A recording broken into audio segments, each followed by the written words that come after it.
गोरी प्यार करी आज घरे घरे चल गोरी प्यार करी आज घरे घरे कित हक करे जमर करे करे जब सतेलु गोरिया तू भीरी अरे धक धक करे जे हमर करे जब सतेलु गोरिया तू भीरी 20 मिनट खाती कोदा ई जवानी तू हमारा के भीरी अरे 20 मिनट खाती कोदा ई जवानी हमारा कोई भीरी एगो भोजपुरी में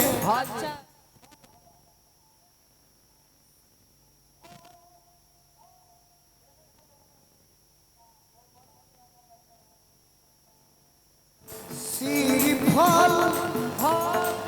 असदुन तोर जोबाना सी फल असदुन तोर एथिया अरे गोरिया हो पड़े पड़े चलो गोरी प्यार करी आज खोले चलो गोरी प्यार करी आज खोले चलो गोरी प्यार करी आज खोले चलो गोरी प्यार करी आज खोले खोले हमको तो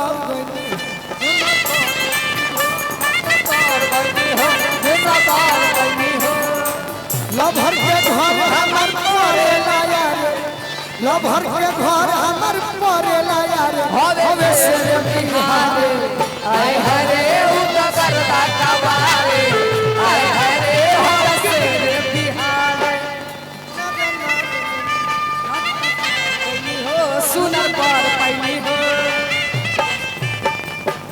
एक रहे लगावा एक खुशी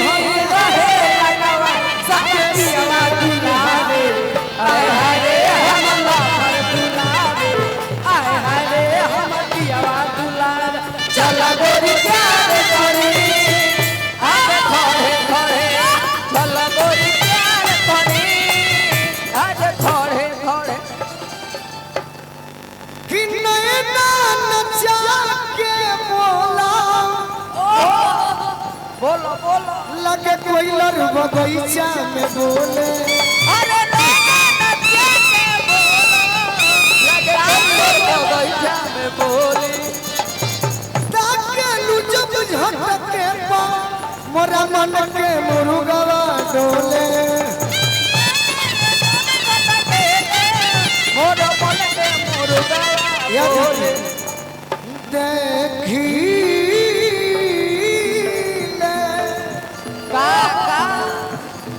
अरे रोज तोर सपना हर देखी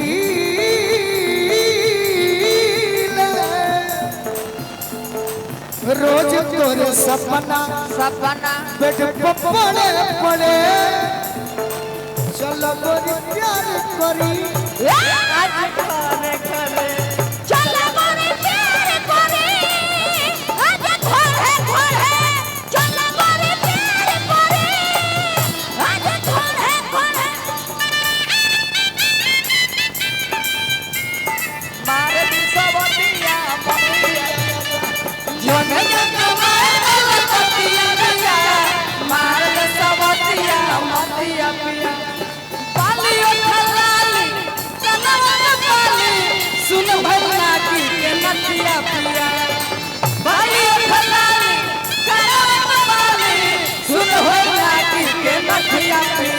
अरे जनी कमाए कलकतिया पिया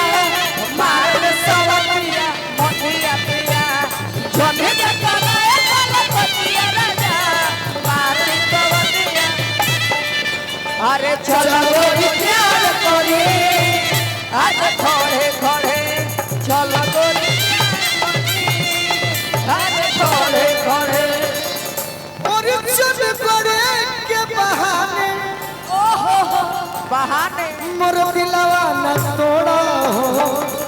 अरे और चल करे के बहाने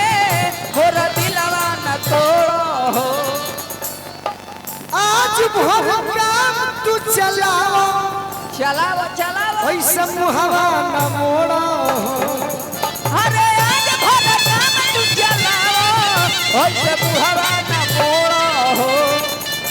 शिकारी जी का गोपाल भैया सागर मगपनी धसा गोपाल भैया ए भैया गोलुआ के का देखी जन काम बिगड़े अरे चलो मोरी प्यार करी